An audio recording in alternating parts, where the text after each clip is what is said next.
Which of the following subset of the space of all continuous function on R is linearly independent? तो यहाँ पर जो ये set दिए गए हैं इनके हमें डिपेंडेंसी बतानी है।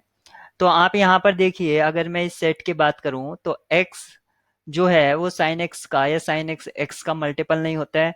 ऐसे ही जो x है वो कोस का भी नहीं होता है, और साइन आपस में कोस का नहीं और कोस साइन का नहीं, यानी कि इनमें से आप देखिए कोई भी किसी का मल्टीपल नहीं है, तो अपने आप में इंडिपेंडेंट है ये। तो ये सेट आपका लीनियरली इंडिपेंडेंट। अगर आपको ऐसे समझ में नहीं आया तो इसका रॉन्स्कियन चेक करिए, W वो क्या होगा, एक्स साइन एक्स और कोस एक्स, फिर इनके डेरिवेटिव्स, तो एक्स का वन हो जाएगा, साइन का कोस हो जाएगा, कोस का साइन हो जाएगा, और वन का जीरो, कोस का माइनस साइन एक्स, और साइन माइनस साइन का माइनस कोस एक्स। अब आप इसका डिटर्मिनेंट चेक करिए। अगर इसका डिटर्मिनेंट जो है, क्योंकि हमें पता चल गया है कि ये लीनियरली इंडिपेंडेंट है, तो इसका डिटर्मिनेंट नॉन जीरो आएगा। तो मैं फर्स्ट कॉलम के रेस्पेक्ट में इसको एक्सपेंड कर देता हूं। तो x यहां से क्या आएगा, माइनस कोस स्क्वायर एक्स, और minus minus turns to positive, then negative sine square x. अब negative sine x, sorry minus one, तो यहाँ पर क्या होगा, ये रो और इसको मैं डिलीट कर दूंगा, तो minus sine x cos x, minus sine x cos x, और यहां से minus minus turns to positive, sine x cos x, sine x cos x. फिर जीरो के रेस्पेक्ट में करूंगा तो पूरा जीरो हो जाएगा, तो आप यहां से देखेंगे निगेटिव आउटसाइड ले लूंगा, तो sign square x plus cos square x identity बन जाएगी, तो ये एक्स हो जाएगा, यानी कि माइनस एक्स। ये माइनस वन, तो माइनस ही रहा, और यहाँ जो फॉर्मूला आप देख रहे हैं ये साइन एक्स कोस साइन ए माइनस बी का फॉर्मूला बन जाता है।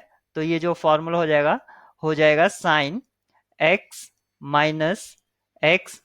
तो यहाँ पर आपका ये फॉर्मूला बना sine x minus x.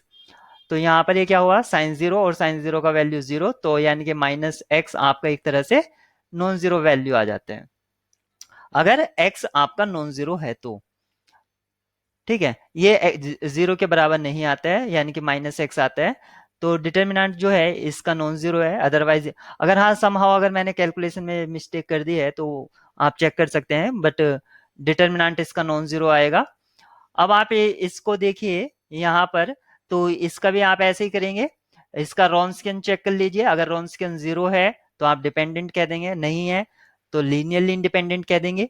Otherwise आप यहाँ पर अगर इसको देखें तो साइन वन प्लस एक्स को एक्सपेंड कर दीजिए, तो साइन अगर साइन वन प्लस एक्स को एक्सपेंड करने पर हमें क्या मिलता है, sine one cos x plus cos one sine x.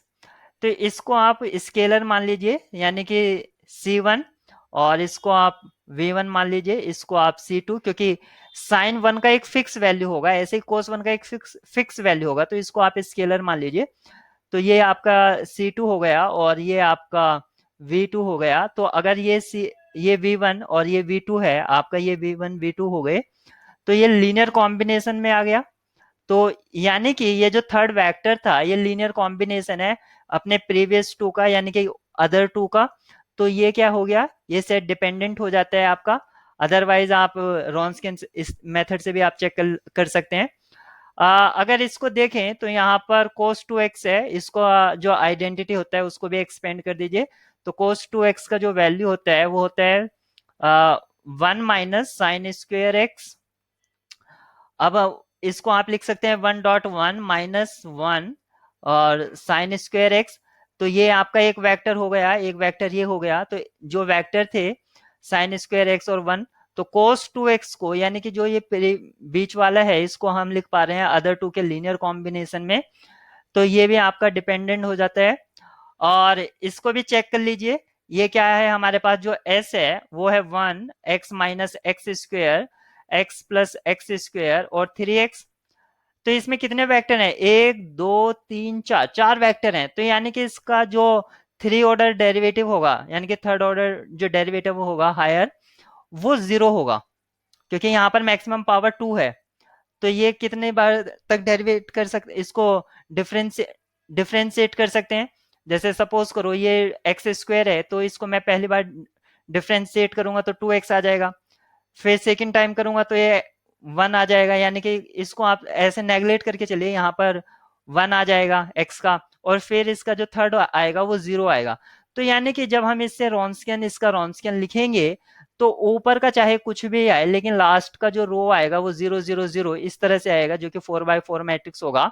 और अगर किसी मैट्रिक्स या डिटर्मिनेंट की अगर चारों एक रो अगर 0 0 या कॉलम 0 0 हो जाता है तो उसका डिटर्मिनेंट 0 हो जाता है, तो इसका डिटर्मिनेंट 0 हो जाएगा, यानी कि ये भी लीनियरली डिपेंडेंट आएगा। तो ये भी डिपेंडेंट है, बी वाला भी डिपेंडेंट है, फर्स्ट भी डिपेंडेंट है, इंडिपेंडेंट आपका ऑप्शन सी है। तो यहाँ पर option C is right choice.